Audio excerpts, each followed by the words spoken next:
All right, welcome back to Ticklish Business, the podcast devoted to honoring and deconstructing classic cinema.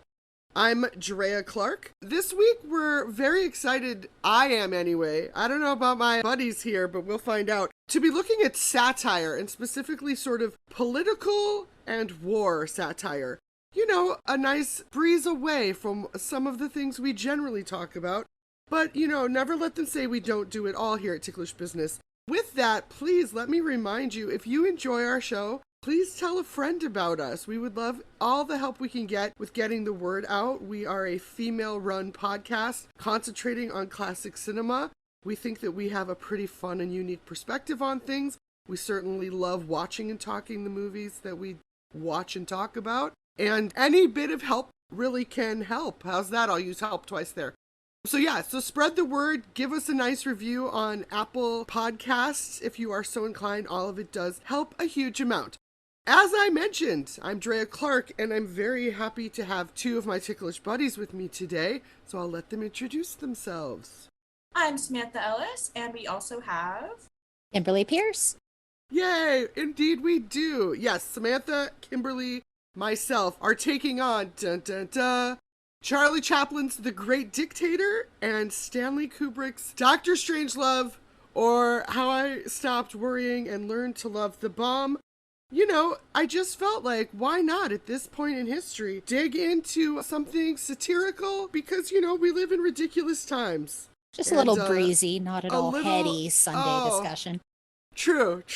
Yes, I know. Remember the days when I just got to talk about how hot I thought Christopher Plummer was?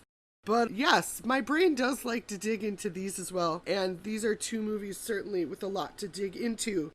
As I mentioned, The Great Dictator by Charlie Chaplin, and when I say by, I mean thoroughly by, wrote, directed, starred in it, put up like $1.5 million of his own budget, and as many people said, also kind of put up the legacy of the tramp. This was a big gamble for him to take this film on because he was, and people forget this or may not realize it because, time is a wobbly, timely-wimey thing. And he made The Great Dictator, which is a spoof on Adolf Hitler, literally between the two great world wars. Like, while Hitler was in power, gaining traction, and, just authoring some true atrocities, Charlie Chaplin was putting a ton of money and time into something to take him down a peg and make this person who was climbing in sort of cultural and political mythos into the level of the absurd. And it is wild to think about that now. Like, if you think about where we are politically, who is in charge, like the idea of some amazing creator, like what auteurs do we have anymore? Like, I don't see Wes Anderson making a big film about Putin. Do you know what I mean? It was a huge undertaking. And likewise, Stanley Kubrick's Dr. Strangelove was made digging into the Cold War and everything that got mired up with Americans, which started in the sort of late 40s with the Un-American Activity Committee, and through all of the worries of bombs and mass bunker building and things. This was like a good decade and a half of true cultural worry. And he made it right there in 1964, sort of into it, but while it was still going on. And I think the idea of just how significant the issues that were being skewered were for the audiences that were watching them, or that the filmmakers would hope would watch them, seems so fascinating and truly relevant to me. Did that stand out to either of you when you were watching it? Especially The Great Dictator gives us those title cards right at the beginning of nudge, nudge. You guys remember the Great World Wars, right? This is right before the second one. Yeah, I love both of these movies. I've seen them both several times. I think really the line that goes through both of them into modern history for me is both Charlie Chaplin and Stanley Kubrick, for lack of a better phrase, had huge balls to do both of these movies when they did. Not only that, but I truly think going back and watching both of them, they're two of the most relevant films, not only for their time, but today. A lot of the lines, a lot of the dialogue, a lot of the themes that we see throughout both films still stand true, and they're both huge warnings about things that could happen politically and socially that could still very easily happen today. I mean, the whole point of Doctor Strangelove for me is let's maybe not blow each other up. And we still have the ability to blow each other up. And there are still people that want to blow each other up that are in power, in office today, that maybe haven't watched this movie, and maybe they should. Right. That's actually not for Doctor Strangelove, but weirdly, to watch this movie, one of the things I realized or read this time about The Great Dictator was apparently Hitler himself watched The Great Dictator twice. And he watched it by himself, and Charlie Chaplin was like, I would love to know what he thought, as would we all. Yeah. Kimberly, Absolutely. how about you? Was there anything new in terms of thinking of what time these were made in sort of space and time? I'm definitely weaker at The Great Dictator. As I sat down to watch it this time, I could have sworn I'd watched this film, but I've admitted before, I think on the podcast, I'm not the strongest with Charlie Chaplin. And as I watched it, I had no memory of it. So I actually have no idea if I'd watched this film before. What I was absolutely, my struggles aside, the thought of this being released in 1940 absolutely bowled me over. The fact that, I mean, this came, did I see March 1940, some of the release dates on this coming? So a year and a half before the United States itself had entered the war. And that shows you the foresight, the awareness, the lack of awareness on part of the United States part, because it's a full-on skewering. You can see it. You can, watching this with hindsight, you can completely see all of it, how this would have gone over in 1940. I completely agree with Samantha in that statement. He had the cojones to tackle that, to put that out there, and just stake so much on this story. And watching it, nothing but respect for him trying to tell that story, send that message, and that ending just... Oh. We'll no work up words. to the ending, but I will say, like Samantha, I found rewatching both of these right now, I wept at the end of The Great Dictator. Like, that whole speech, every word of it, other than I would amend it because he just says men a lot. Other than being like, okay, I get that. I mean, if I was writing a speech in 1940, it'd probably veer that way as well. But it was so poignant and hit so much. But yeah, the timing of it, to know how in the thick of it Chaplin was when he was making this, it was with the assumption that this film wouldn't even be able to be seen in Great Britain because they had an appeasement with Germany. Like a wartime appeasement that they wouldn't be issuing sort of propaganda and all that. And yet, the shining light for this movie is, thankfully, by the time it actually came out, they were already at war with Germany, so they no longer had to adhere to that. Like, that is how in the thick of it. It's to me, it's such a crazy thing to think about, but I really love how it fits into and blew up Chaplin's legacy. The idea of, a lot of these artists cared so much about, as many artists now, of course, still do, but to care so much and to be so worried about the state of the world, and then to think, well, my medium is film, my genre is comedy, and I'm gonna do it. I'm gonna make a 2-hour comedy where I'm literally playing, for half of it, a satirical version of Adolf Hitler, and I'm ridiculing him. And then I'm also going to bring in this other character that, like I said, was never sort of officially deemed like an extension of the Tramp, but certainly mirrors this persona that Chaplin had spent years cultivating and building affection from audiences for. So yes, anyone not familiar with The Great Dictator, like I said, it has a kind of the Prince and the Pauper structure to it. Chaplin plays two characters with identical mustaches that are, one of them is a barber, a Jewish barber, significantly, and also interestingly, because Chaplin himself was not Jewish, although the German government and Hitler regularly called him that and complained about him for that reason. Plays we meet him as a doofy young soldier who goes into a coma for 20 years and wakes up under the reign of Adenoid Hinkle. And he also has knockoff versions of, the big heavy hitters of Hitler's nightmare crew of associates. Garbage. And then, red herring. Such hair. Yeah.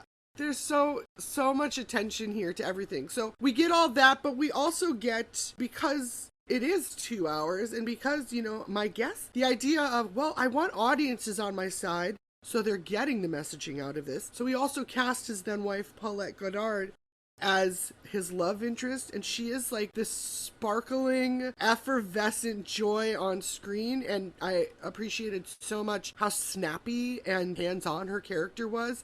She is not a damsel in distress. She is taking things in her own hands, getting business done, which I was so grateful for. She's really the only woman of true note in this, and if she hadn't had that. What did you guys think? So, like I said, like the structure, you're going back and forth, and then you're towing such a fine line the whole time because you're getting a lot of the comedic moments.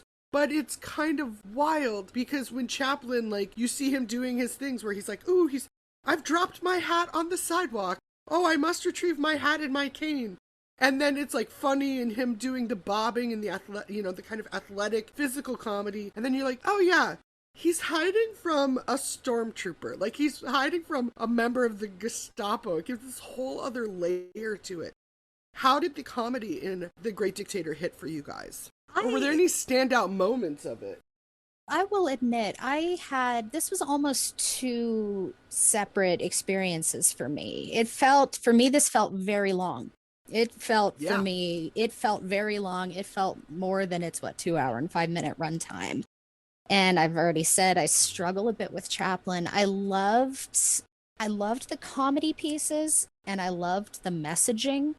But blurring the two for me was kind of hard. It almost felt like it could have been and maybe should have been in my head two separate movies. And maybe I don't know why, and I know I'm definitely in the minority in my feelings on this film. Because the comedy bits I absolutely loved. I think of that chase where they're trying to get right after he's had Jew painted on his wall the first time. It's him and Goddard kind of are taking out the stormtroopers. She's leaning out the window and kind of beating them with frying pans, and she keeps hitting, she hits him. And I saw so much of The Little Tramp in there, so much of that style of comedy, and I absolutely adored those comedy sequences. And it felt like a lot of stuff kind of for me, it felt like, interesting thing, filler, and it hurt the pacing for me a little bit.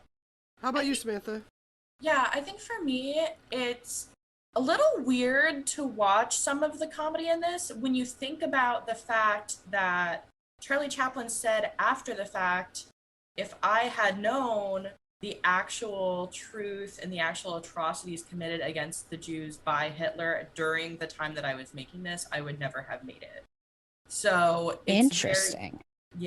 It's very interesting to see him put these comedic blurbs into this film with this message, knowing that he or anybody else really had no idea about the truth behind concentration camps and everything. All they knew is, were the speeches that Adolf Hitler was putting out. They didn't know what was going on behind the scenes. So looking back on it and seeing that comedy, knowing that if circumstances were different, this would not be a funny movie at all. So help me as the neophyte here. So that was so spot on with what's being heard. So he didn't know any of that? Because I figured he knew and was trying to put that on the screen to make people aware. The persecution of Jews it's definitely in Germany, but spreading, I think they were already being sort of captured and hounded in Austria and things. I think that was well known, but as Samantha alluded to, it was the full extent and certainly the genocide happening once they're in the camps. I think because they reference the concentration camps and everything in that. Yeah, I think it was more like a work camp. Yeah, they thought of it as more as a general prison. They didn't know about the gas chambers or anything like that until after the war was over. It's almost an uncomfortable spot for the comedy. I kept going in my head to something like a Mel Brooks tackling these very, because Brooks has done similar things. He tackles similar subject matter and does it unflinchingly. And that's a very hard line to walk when it comes to comedy. And these are some of the biggest atrocities. And that could have, it felt strange for me to sit there and be enjoying parts of it. There was just something that didn't sit right with me during this. And the fact that, you know, you're bringing up Mel Brooks, and Mel Brooks is Jewish, very Jewish. And he's willing to, you know, decades afterwards with something like The Producer, look these atrocities and this person in the face and make fun of them. But at this point, it's, again, I feel like Charlie Chaplin had a lot of heart. I feel like he had a lot of heart very in much, all of his projects. And I don't think that if he knew the full extent, I mean, he said himself, he wouldn't have done it. And he doesn't seem like the type. But as a lot of people are doing with some of the political figures today, you see someone making an ass of themselves on the world stage, and they leave themselves open for ridicule, which I feel like this is like the 1940s version of that. And it's definitely interesting to see. And for me, I have to admit, my most recent watch of this film, I was very focused on Reginald Gardner because I'm so interested in him as a subject. I want to ideally write a book about him. So a lot of the comedic aspects that involve Reginald Gardner were the ones that had my most attention. And I think he's so good in this. And his whole chemistry with Charlie Chaplin, I think, is amazing too.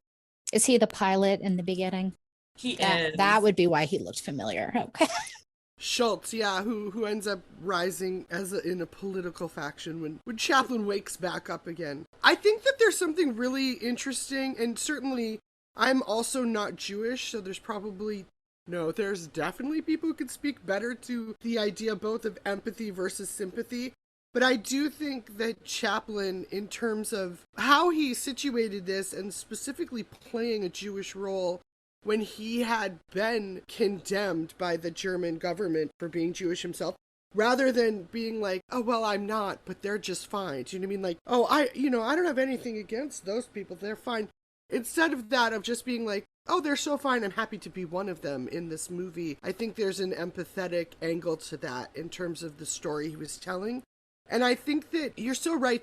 When I bring up like how much it stands out to me when this film was made and this kind of bravery involved with that, it also involves the idea of how you would look at these things that frighten you. We're certainly, again, in the throes of that now.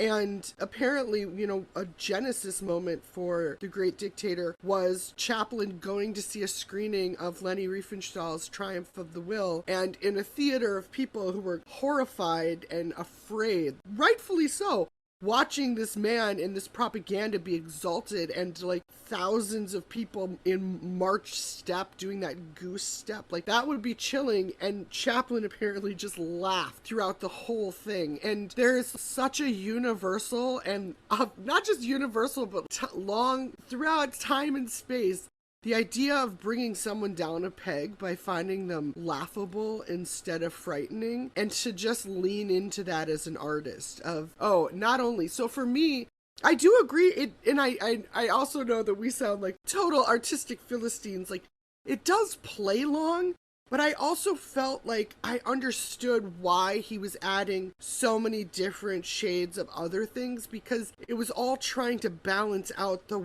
weight and reality of what they were depicting. So for me, the comedy that I'm thinking of, like one of the moments that like blows my mind is we see Hinkle in his super elaborate, it's not even an office, like a palace office, and he's dreaming about how he wants to take over the world, and how that like manifests is there's this big balloon globe.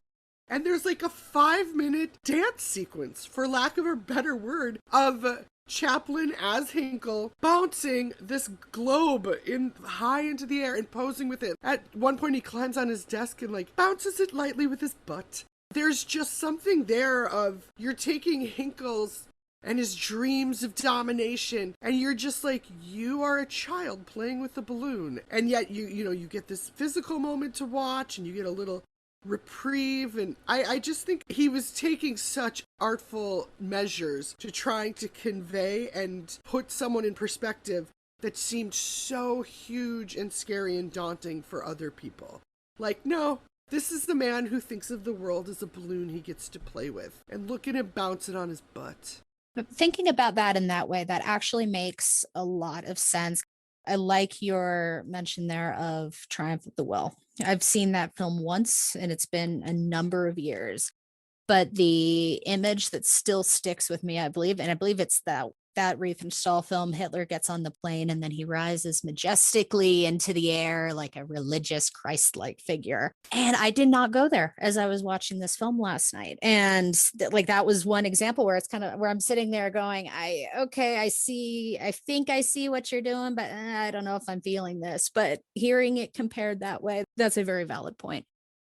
I think there are so many ways that you could interpret that scene. And I think that's one of the reasons why I think that Chaplin was definitely a master of the visual medium. And I think that really, for me, the comedy, not only for me, he was a master of blending comedy and drama. I think for this film in particular, as Drea mentioned, it needed the comedy, but then he also wanted to include the comedy because he was taking a really big risk, not just historically. He was going to piss off a lot of people with this film. But in addition to that, I think what people don't realize is this was his first talkie too.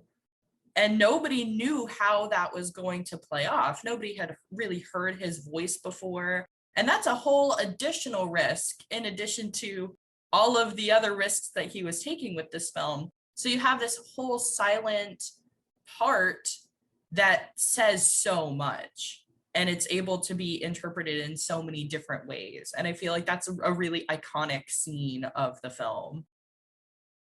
Yeah, I love that. I'm so glad you mentioned, because think of how many artists in their career right now, silent artists, who all of their stress was just about moving to talkies. Like, there was so much there about proving yourself, proving your worth, and then add being not just a performer, but a creator as well, a director and a writer, and then be like, oh, and speaking of the parallels, like, you know how I'm going to minimize my worry about one thing? I'm going to make a bigger worry about something else. He's like, I can't worry about that. I'm trying to take on Hitler.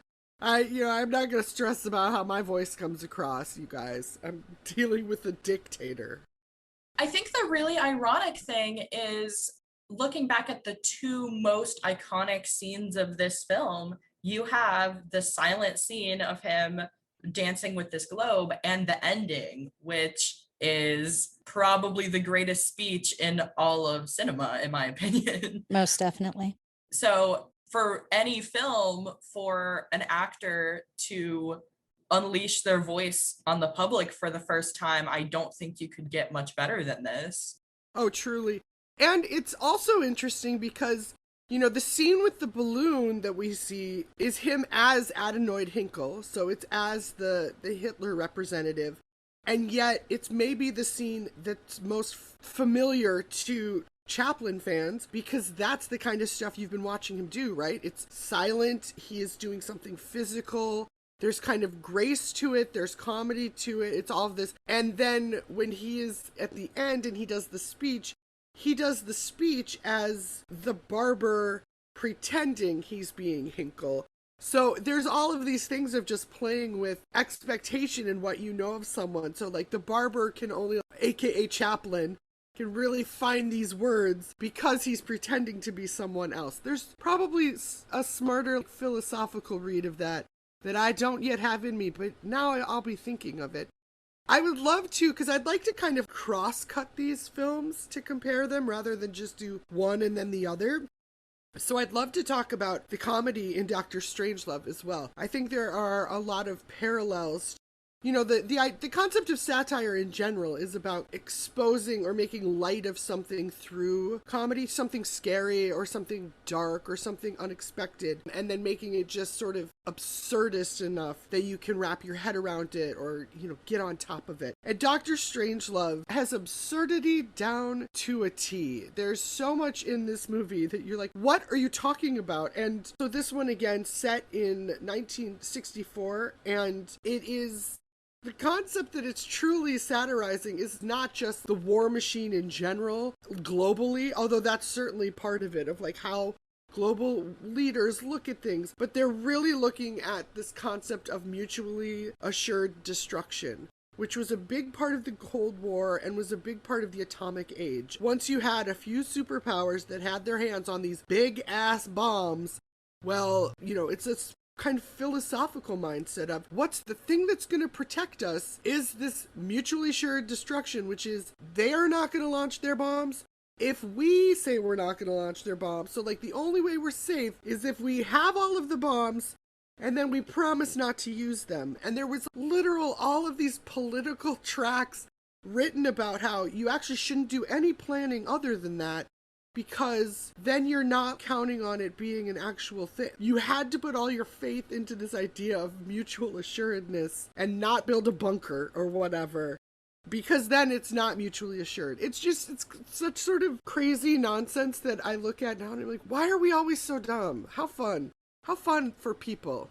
But in Doctor Strangelove, the idea here is, and the thing that I honestly found the most topical in rewatching this, what sets this all off is they're on an army base, and there is an officer who essentially loses his mind and decides that, and tell me if this is not the most modern news, you think what's going to do what to you, or you think what political party is doing what? It's the most conspiracy theory nonsense. Oh, they're going to take our precious bodily fluids, and the bodily fluids like conspiracy that this madman has gone into, and the huge literal global threat that his conspiracy sets off. I was like, oh yeah, okay, that one hits home. I was not expecting that, but I'm like, oh good lord. Some idiot, high-ranking idiot somewhere cracked it, has this stupid idea, and now they are like people just carrying bombs in the bomber plane is now cut off communications wise. It was just, I was like, oh, good lord. That's in like that's one of the first things you find out. That's before you even get to like the war room and stuff. So I found that horrifying this time. Normally it's very funny to me watching this man spew about bodily fluids being contaminated and stolen. But the comedy in this is much less physical and a lot more situational. I say there's a lot less physical when one of the best pieces of physical comedy is, of course, Peter Sellers famously plays several roles in this. One of those roles is, it wasn't inspired by Kissinger, they said, but if you look at it, it's very Kissinger-esque, like advisor. It's this older man in a wheelchair with a black leather glove on who keeps, like the glove is possessed or his hand is possessed. And he keeps going into the Nazi salute and calling the president Mein Führer. And I was like, oh, I forgot that direct tie back to good old Great Dictator. But to me, like the range of character Sellers gives us, and then just it's more unlocking the absurdity for the comedy for this one. Like these different moments, like you get your classical, like, gentlemen, there's no arguing in the war room. Like, there's things like that I'm like, oh, God. This movie is funny in a much more cerebral way, I guess. Did you guys, I mean, obviously, you know, we're all people who've probably seen this several times. What is it about the comedy in Doctor Strangelove that either hits or doesn't hit for you? I think the really funny thing about this and my whole experience with this film, this is another one I've seen a million times. I actually got the chance to see it in theaters when they were doing like the TCM Big Screen Classics. And I have introduced this movie to a lot of people. And the thing about Doctor Strangelove for me, in my experience, is people either love it or they hate it. And I don't want to sound pretentious when I say this, I think it's a difficult movie to wrap your head around, and a lot of the people that don't like it, it just kind of goes over their head. You have to really focus on what they're trying to say, and you don't have that with something like The Great Dictator, that it's all laid out in front of you with the physical comedy and everything. So this definitely has a lot of layers to it by comparison. But when you actually get the chance to go through those layers and appreciate it for what it is and what it's trying to say, that's when I think you really appreciate the movie. Interesting that you say it that way. I mean, because I seen this movie a number of times. My dad's a Peter Sellers fan, so I've had this movie playing, and since I was a child, I had to grow into this film. I think it was in my last maybe 2 or 3 rewatches where I kind of went, I'm like, okay, so this is, aside from Peter Sellers doing these amazing characters, which was always the film for me, kind of that last layer peeled away. That being said, I kind of come at these movies from, like I said, I struggle with Chaplin. I struggled with The Great Dictator. I struggle with Kubrick as a whole. Kubrick is not a choice go-to filmmaker for me, but this is my absolute favorite Kubrick film, just in terms of the work that he does and those layers, the situational humor, everything blends for me so much better than it did. I mean, maybe I'd have to grow into The Great Dictator as well, but I got this film. Everything made sense as to what we were looking for and what we would be talking about here. So this was an easier viewing for me. I love any time where Kubrick is the more accessible filmmaker. That's a fun, you have a fun blend of movies if that's the case. I agree with you. I'm back and forth on Kubrick. I certainly have some of his dramas and especially later things. I'm like, okay, have you met a human person ever? And with Dr. Strangelove, that question doesn't matter because these people are nonsense machines. So it balances out, and I kind of wish he'd played with more absurdity in his career. I think that, to me, it is a film that you need to be engaging with in a different kind of way. And when I mean cerebral, genuinely, like there's a lot to sort of noodle about, and also story-wise, you're getting a very clear, like, oh, okay, so it's a war movie, and then it's doing this, and I think just the concept of absurdity is a more adult thing, because children are naturally absurd. Like your brain has to get a little distance from living that absurdity to recognize it in motion. It all works for me. It's played so straight. You're not watching Airplane, right? It's not histrionic and ridiculous. It's everyone. It's George C. Scott. It is actors acting. And even all of Sellers' roles, including Dr. Strangelove with his Hitler glove, he plays those straight, as ridiculous as they are. I mean, as ridiculous, or as straight as you could. But I love thinking of the small comparison moments of, for me, the Hinkle bouncing a balloon of the world, and how that took this big, horrifying concept and whittled it down to this physical comedy moment. For me, in Dr. Strangelove, that is when they're basically showing the planes having sex while refueling. There's something about, because the main fear here is the bomb, right? So it's this thing of, how do I take the story that I'm telling and the whatever and just show, how do I loosen people's worries about it? How do I poke fun at it so that I can get the upper hand? And I think in that is like, oh, well, I play a love song and then show planes fueling. It's the most phallic looking ridiculousness. And then I'm going to literally put an insane Texan man on a bomb yeehawing into space. Do you know what I mean? It's like, how those are the things that are the least played. Like an army movie is Slim Pickens walloping like he's at a rodeo on top of a bomb. And I think that they're really artfully chosen. It's funny that you mentioned that specifically, because as you were talking about The Great Dictator and how they took this, big scary thing and made it into that funny physical comedy moment, that's exactly what I thought of when I thought of Dr. Strangelove. This gigantic bomb that's going to end the whole world. Who cares? We're just going to have a cowboy writing on it and making it out to be not a big deal. And that's how we're going to end this movie. And I think that there are so many comparisons we could draw between these films. And I think that's one of them for sure. The portion that speaks to me with Doctor Strangelove is the war room scenes. I mean, the first thing that comes straight to mind is that amazing bit of filmmaking and acting, gelling George C. Scott. Look at the big board. He's throwing himself around, the most undignified George C. Scott moment you have, and he wipes out, which I've heard was an unplanned thing. And he manages to not break character, springs to his feet and keeps going. And Kubrick was enough to, together enough as a filmmaker to let it roll and know, a good thing when he uses it. And then Sellers as the president is, to me, such a genius character. And that unseen bit, the comedy that they meld with Dimitri, had these ongoing conversations with Dimitri and him having to talk Dimitri down. And they're doing so much with so little. It's a great way to describe this film. It's a war film in a war that did not have much arm-in-arm combat. This is putting the Cold War into a very interesting picture, and I think it's making it very digestible, and it's showing the dents in the armor, for lack of a better word, in these political figures who I think at this point were starting to be seen as more human, and we were starting to become aware. I mean, because this was one of a handful of films, 7 Days in May, Advise and Consent. There was a few films like this at the time, and this made it more relatable, I would say, for Americans. It made it less scary. I definitely think when I compare it to Failsafe. I think Failsafe is like the unfunny Doctor Strangelove. You're 100% right, yeah.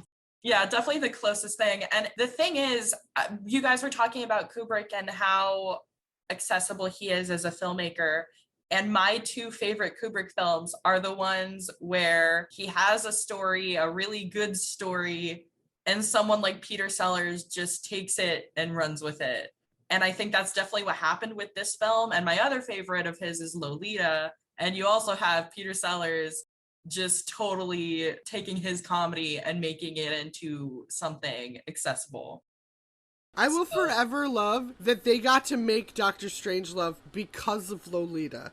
And that the studio necessitated that Sellers take on multiple roles because they had loved that in Lolita, a smaller version of it. And of course, he was also supposed to play Slim Pickens, but apparently it was like the accent he was having the biggest trouble with. He's already stretched. He's created and playing 3 major characters.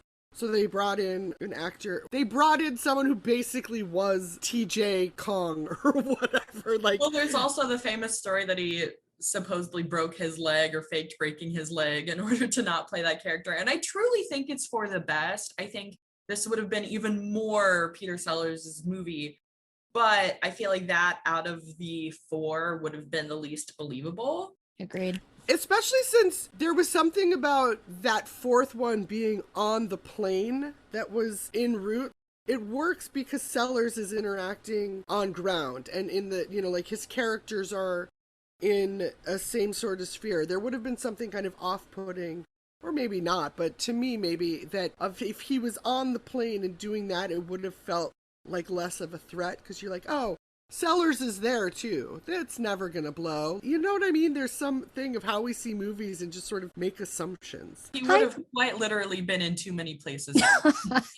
You can't expect an actor to, that's just insane. Hindsight is 2020, but as I sit here, I can't see Sellers doing that. I cannot separate Slim Pickens from that part. That is just so ingrained in culture, and he did so much in the little screen time he had that it's the perfect decision.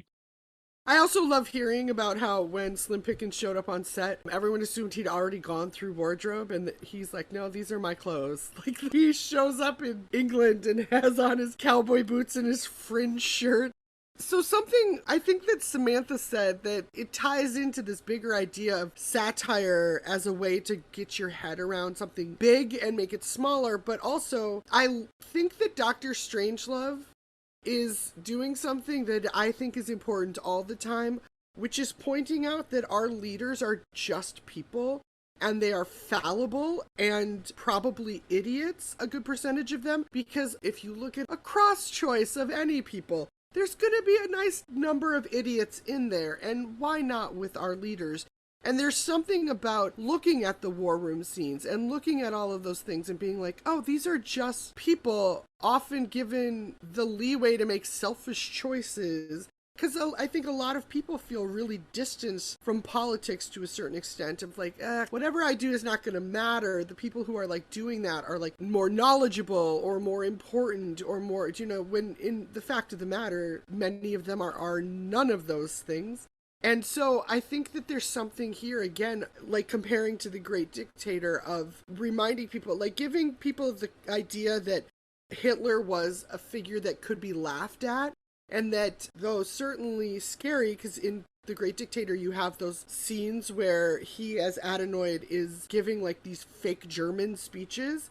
And even the fake German, when you hear sauerkraut coming through or whatever, it's funny, but it's also still scary because you've seen the footage of the real speeches. But it's, again, it's bringing it down to earth. And I think in Dr. Strangelove, bringing it down to earth of like, oh, at any link in this chain, if someone loses it, things could go wildly wrong. But also, the people who don't, quote unquote, lose it, that are still there, are plenty laughable. Like, there's plenty of ridiculous decision making, and I think there's something about bringing politicians down to the level of the people rather than exalting them that is a lot of the heavy lifting of what these movies are doing. Speaking to Dr. Strangelove, is there really a quote unquote good guy in this film? These are they're rich, fascinating, fun characters to watch, but they're so inherently flawed, whether it be George C. Scott and his secretary at the beginning, Sterling, I always use the wrong name, the Sterling Hayden, absolutely just bonkers. I always want to call him Sterling Holloway. You know, that would have been interesting. That would have been a fascinating bit of casting. And I mean, you know, the Russians, we're bringing the Russians down a peg with Dmitri, and even the guys on the plane, they're doing their job, but they're perfectly comfortable with the fact they're getting ready to drop a bomb. There's really no solid good guy in this film. And it humanizes every level of our government, and it's scary, but accessible all at once. Because I completely agree, Drea, you get to see these people with all their faults and failures and what they're willing to do, and it's just a president who's worried about his PR numbers.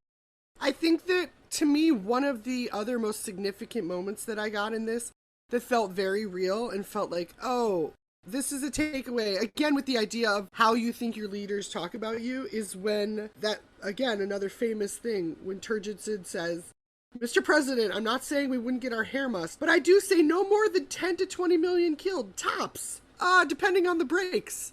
And the idea of how these leaders in this room, are constantly centering themselves and everything, but just the flippant disregard for mass scale human life or the lives of both civilians and troops. There's going to be casualties. And that's something, those are stories that you learn while you're watching war movies, certainly. But they're normally like, oh, if you think about it, there's a real lesson here of how disposable they think human. Whereas Dr. Strangelove is like, oh no, you're not going to have to think about this one. I got a whole line right about it. Like, it's very quotable. You're not going to miss it. We don't even mind about 10 to 20 million lost. Tops. Like, you watch that scene and you know that there are people in the government just like that would behave the exact same way under those circumstances. And that's a scary thing, but they make it funny. And then in addition to that, I feel like the scene that really boils down the humanity of this film for me is the initial conversation between the president and Dmitri, because you have that moment of realization that's like, okay, the whole world could be ending in a matter of hours. And the only thing that's going to prevent that is this conversation. Hi, how's your mom doing? By the way, I did this little thing. And you realize these are just people having a conversation, and you try to relate it to today. You think about, wow, this could just boil down to a conversation between two people. It doesn't get more human than that. Yeah, no, I absolutely agree. And I think that they take on both these films in diminishing a lot of pedestal that you can put like our leaders on and things. There's a lot of work that goes into just Oh no, these are conversations that also probably could be done better most of the time. So, one other thing in both of these films that I find really well utilized is, like with The Great Dictator, we already mentioned Herring, that there's all of these characters that are specifically done as genuine one-on-one mockeries of people who were in Hitler's sort of administration. And what you learn about, so I just think of when Herring gets that medal and he has an army, or not an army jacket, but I'm not well versed in military terms. But if he has coat on and he literally has to turn him to find space to put another medal, because it's so important to them to have all of these medals, and that is what's appealing. Do you know what I mean? And in Strangelove, you have a completely different kind of look at how your military representative is, but it's equally absurd. When I'm thinking of it, I'm thinking of the broken down, your character screaming about bodily fluids. And there's such an interesting thing there, because beyond just whatever they were trying to bring to light to the public on a political front, both of these are dealing in the world of the military. And that, I think, is the biggest soft shoe that has to happen, because there are a lot of people who have huge problems with the leaders of countries, but are typically more defensive about the military itself.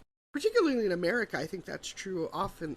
And I think that both of these movies had to do an interesting soft shoe of showing, because the fact of the matter is your military is largely populated vastly by people who are not making any of these decisions, who are subject to the sort of results of those decisions. So I think it's part of why that tendency is. But for me, it manifests in, that's why I think The Great Dictator starts as early as it does in 1918 with Chaplin's character as a soldier, because I think it is trying to show the idea of sympathy towards the troops, because even in that, he's following the orders of these officers and things. And then in Strangelove, you're getting this idea of all of these people cavalierly arguing about what's going to happen to all of these people that include the troop. And I just bringing that up because there's such a fine line between what criticisms people will make of the military construct and which ones seem out of bounds. Or do you know what I mean? Having to balance those things. This is a takedown of almost two separate sides of it. The Great Dictator is very much looking at it from the audience level. You're looking at the military that we see, the vision of leadership that people in Germany saw, that people, that we were looking at Hinkle, we're looking at the military, we see all the medals. Strangelove is looking at what we don't know. This is the side of the military that they don't want us to see. George C. Scott's first scene, this military business is being done by his secretary who's lounging in her underwear while he's, farting around in the bathroom. This is almost more frightening because no, this is what we're not supposed to see. And this is what we're not supposed to know is happening. And here it all is. Right. In The Great Dictator, we see that they're human in public.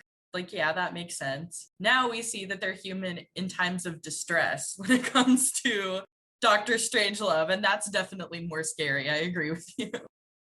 I like that. That's a good summation. Okay, so I do want to touch on, in both of these films, what equals 18 hours of viewing. These are two long-ass films. You get your secretary for a couple minutes in Strangelove, and we have Paulette Goddard, and that's kind of the full extent of female impact within these movies. And normally, we are all women who would say do better, people these out. But for once, I'm going to say, yeah, I'm glad to not be shown as an absolute absurdist moron leader with selfishness. I mean, it would probably be more accurate if they were, but yeah, that was a tricky one. I do want to talk a little about Paulette Goddard, because I think the levels she's doing to bring humanity and levity to The Great Dictator do a lot to buoy that. I find her such a beautiful performer anyway. Was there anything that stood out to you guys, both about Paulette's performance in The Great Dictator and then the absence of women are throughout? Oh, I actually just want to give one other shout out to Chaplin for handling women. There's a whole dance scene in The Great Dictator where he is dancing with his fellow Dictator's wife, and she is a larger woman, and and I was braced. I'm a bigger girl myself, and I was like, always like, ugh, this is gonna be this thing of how horrible he has to dance with this like taller, broader woman. And instead, the whole mechanism of why that scene is funny is because he looks like an idiot. Like, he is the one because he's very small and overpowered by her, and like, so he's kind of flailing around, but it's not at her expense. And I was so grateful for that because I find myself being like, ugh, please don't. Please don't bring in one other woman in this freaking movie. One single other woman. And then have it be like a fat joke or something. And it wasn't. It ended up being funny and physical and totally different than that. As I sat here and watched these films, I didn't even really think of the gender issues going in. I mean, I will say I don't expect progressive female characters from Stanley Kubrick at all. And I mean, Chaplin, Paulette Goddard was the best part. I liked the human aspects of that film probably the most of all. I loved just how bright and shining and effervescent her character was going on down to that final sequence. Kind of those two things made that movie for me in terms of what I appreciated. But the treatment of women on the whole I didn't even go there into breaking it down as I was watching it. I didn't expect much. And, you're not going to get it in a political film in the 1960s. And I'd rather women not, have to deal with what's going on in Doctor Strangelove. But I enjoyed from that aspect, I enjoyed The Great Dictator a lot more. Yeah, I definitely agree. It wasn't something that necessarily stared me in the face or occurred to me a whole lot while watching these films. But you do see that respect for women that Chaplin had with that character in particular, especially because he named that character after his mom. Her name is Hannah, and you see, again, it breaks it down and makes it human. It's like, this could be any of our moms kind of thing. But for Dr. Strangelove, I just like to make myself feel better and think that there aren't women in that movie because women would not have dealt with any of that bullshit. That's all I'm gonna say. Oh, truly. When I think of, and again, I'm sure I'm just like allowing myself a little taste of delusion, but the conversations in the war room and how those would change if there was a gender parity at that table is very real to me. So yeah, I think I'm glad they didn't touch it. That's all. Oh yeah, please don't. You're gonna like mire. That's all we're gonna hear about is like, oh, females wouldn't actually do that or whatever. Yes, no, please. I don't want to be included in this conversation or whatever the Taylor Swift of it is. I think too with the Paulette Goddard character, it kind of brings us to a good place to talk about the endings of these movies because they're enormously ideologically opposed to how they approach these endings. And so The Great Dictator, we mentioned it earlier, it's the scene of, we have the barber who comes onto stage dressed as Adenoid Hinkle. He addresses not only like the masses there and the troops, but he's being broadcast. His voice is going everywhere. And he gives this speech and he's making it up off the top of his head. And it starts timidly. And then by the end, you can literally see the rivulets of sweat dripping down his face. He is talking with his full body and voice and soul, and he is just pleading for humanity and for democracy and for tolerance. And it's so beautiful, and there's so many snippets in that speech that I was like, oh, I want to share that. Oh, I want to share that bit. And then it keeps going. I found it so inspiring, and the idea, again, of paying off this gamble that Chaplin was making and giving that speech. And he had like really labored over how to end this and end it appropriately. And he landed on the exact right note. And you go from there, and then his voice gets smaller, and he literally addresses by name Hannah, this woman who's out there. But again, could be any woman, could be any mother, and gives like just the smaller personal just endeavor of hope to go on. And then we end this movie looking up on like this beautiful sunlit face of Paulette Goddard and like just this small sense of optimism that maybe people might get better, that we can see the good in things and push past it. Whereas Dr. Strangelove, which also apparently did a lot of back and forth with their ending. We're like, yeah, no, we're going to blow it all. We're blowing it all up. So we drop the one bomb, and then we have a bunch of, again, selfish leaders who are like, to the bunkers. And then they start yelling about, that's where they want the women. Like, how they should, for breeding purposes, bring 10 women for every man. Like, oh, great. And then, of course, your final, like, doomsday device. And then it's just explosion shot after explosion shot. So a very diametrically opposed ending of these two movies. How did they strike you guys? It's mankind is inherently good versus mankind is inherently evil. Great Dictator. It's fascinating to watch that ending in hindsight because there is so much beauty and so much optimism. The pleading for people to be better and humanity is inherently good. This would still be a year and a half before the United States would even enter the war. There were so many more atrocities that were still going to happen before all of that was brought to a close. And so watching it from that perspective, it's like, wow, that's a bit dark, but in terms of just, it's such a beautiful moment. It's a truly beautiful moment in cinema, so genuine, so human. Chaplin's performance there is heart-wrenching, and it's probably my favorite moment of anything he's ever done. Dr. Strangelove taking the exact opposite perspective, and I've routinely said, that movie's scary. And that's exactly what they're pointing to, that these idiots in government have the potential to blow us up. So at the same level, it's showing us just where Chaplin doesn't, it's not where mankind is, it's where mankind could be. In Dr. Strangelove, we're seeing where mankind is. Yeah, I definitely agree on all counts. I'm a big fan of that last speech in The Great Dictator. I couldn't speak more highly of it. I think it's fantastic.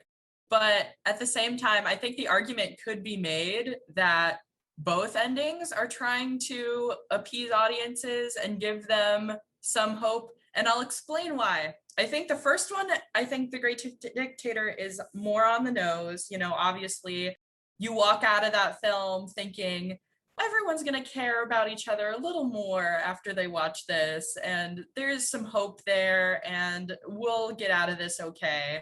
And then you've got Dr. Strangelove. Yes, all of these bombs are going off, but think about the choice of music. It's a very uplifting, a very precise and specific song to go with it. It's "We'll Meet Again." Like, yes, the bombs are going off. Yes, the world is ending, but it'll be all right. Who cares? It is what it is, kind of thing. So I think you could argue that both are uplifting. That is such a fascinatingly positive reading of that. When I hear "We'll Meet Again," I think of death. I think of war. It's death, I think it's beautiful death. It's beautiful death, but you don't know where you're going to meet again. That song to me is couples leaving at the end of the war. To me, that's a tragic song. I get what Samantha's saying in the sense that it's the most comedic ending. Oh, that true. There's Very something true. there's the lightness of that of, oh, well, I guess we're all gonna blow up. So ha ha ha, let's set it to music. Right. And I think that it's as reassuring as it could be given the circumstances. Like, they're not going to change how it's going to end. I think the whole point of the film is to show that the whole world could end just like that because of the people in power. But considering those circumstances, we're going to try to make light of it as best we can. Somehow, some way, it's all going to be okay, is how I read the song and the ending. Oh, it's all right there in the title. How I Stopped Worrying and Learned to Love the Bomb. Yes. Exactly. Yeah. That's a perfect point, too, that I didn't even think about until you just said that. Oh, that movie tells you all what's coming. Okay, so what are our final thoughts on these two? And just the idea of breaking down large socio-political issues through satire to make them either more manageable or put them in perspective. I feel like you guys, if anyone listening, just know that they both gave me looks like I am a professor that just sent the last question for an exam. I'll say for myself. That's a hard question. Oh, it is. And you have to answer it in 50 words or less. I know for me, I am grateful for art as a way to reason through all sorts of complex things. If it's either gaining empathy from a viewpoint that I was not previously familiar with, or just any kind of perspective shift that can allow me to get my head around any kind of concept. And for this, the perception shift is this idea of finding things to laugh about that knock down the importance of the things that are terrifying. Because there's a lot of things out of your hands in the world, and I would rather be able to go through it feeling like, okay, well, I know my place in it, and I have the ability to laugh at the things that scare me most if it's a defense mechanism, a coping mechanism, whatnot. I like learning those things, and having movies teach me that feels helpful and significant. For that, I really respond to satire as a way to sort of muddle my thoughts through deeper, darker subjects. I'll come at this from not quite such a heady perspective. I bow to your intellectualness on this. From a filmic perspective, these are definitely two watches which need to be seen at least once, especially if you haven't.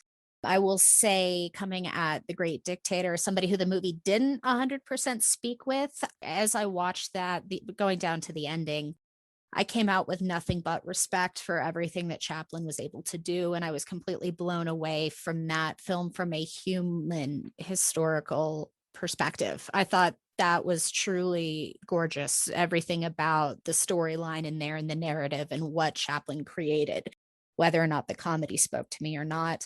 Dr. Strangelove, it's an essential. I mean, it's like Kubrick or not. It's one of Kubrick, to me, one of his most entertaining, one of his most accessible, one of his most interesting films. And this whole discussion has given me a completely new appreciation for it. I will say, I don't know if I've ever came at these from a question of satire. So this has been a fascinating discussion. Yeah, I definitely agree. I think the thing that I always think about when I think about both of these films is how relevant they continue to be. I think that both of these films are films that we don't really put in front of the people in power today, and maybe we should. And I think if this was required viewing in order to take any office, I think that the world might be a very different place. I think it's something to think about. And both of these include discussions that we will continue to have. And the fact that both Chaplin and Kubrick, there was no way they could have known the lasting power of these films, but it's there. It's fully there, and we fully continue to appreciate it and discuss it. And I think that's a really beautiful thing. It's my favorite thing about movies. You can talk about them forever. And there hasn't been a great political satire of the last couple of decades. You know, you have things like Wag the Dog or Bob Roberts, like things certainly trying to do some of that heavy lifting, but not to the kind of masterpiece level that I think that these two take on. So thank you guys for talking about these with me. I always love to hear how you talk about every movie, so I'm grateful. I would love if you could give us an idea of where can fans find you? Well, I am on Twitter at Classic Film Geek. You can find my blog at niggasofaclassicfilmaddict.com, and I am now on TikTok too at Classic Film Geek. You can find some old Hollywood content there. Personal accounts, you can find me on Twitter, Letterboxd, and Instagram, kind of in that order for the amount of times that I use it, at kpier624. You can also find me over at the Ticklish business website, journeysinclassicfilm.com. I think I've got a few videos set to run. We're doing thematic reviews. When this posts, I believe we're going to be halfway through. We're going to be in August, where I'll be looking at summer and beach party films, as well as lots of bonus content coming soon. Excellent. And I am at the Drea Clark on Twitter, and you can also listen to me on my contemporary film podcast called Maximum Film on the Maximum Fun Network. I like saying that like it's a Mountain Dew commercial, and it's extreme. All right, so you can find the podcast on Twitter at ticklish_biz. And then I do encourage you to check out our website because Kimberly has some beautiful content going up there on the regular. And finally, I mentioned at the top, if you could support us by telling a friend and leaving a nice review, but also we would really love your support on Patreon. If we are doing work that appeals to you, We have a lot of bonuses and exciting things, bonus podcast pins, other kind of maybe live stuff that may or may not come up, but it is a great way to support us and a show that hopefully brings some delight to your world. So you can find that at patreon.com/ticklishbiz. When this posts, we're going to be we're still right in the middle of our true crime summer that we are doing over on Based on a True podcast, which is available to Patreon subscribers. Any true crime fans out there, definitely pop by and take a look. We've looked at so far some films about the Black Dahlia, films about the Wonderland murder, and we have a sizable amount of Charles Manson films coming soon. So if that is up your alley, definitely pop over to Patreon and see what we're doing. Helter Skelter Summer. All right. Thank you all and have a ticklish day.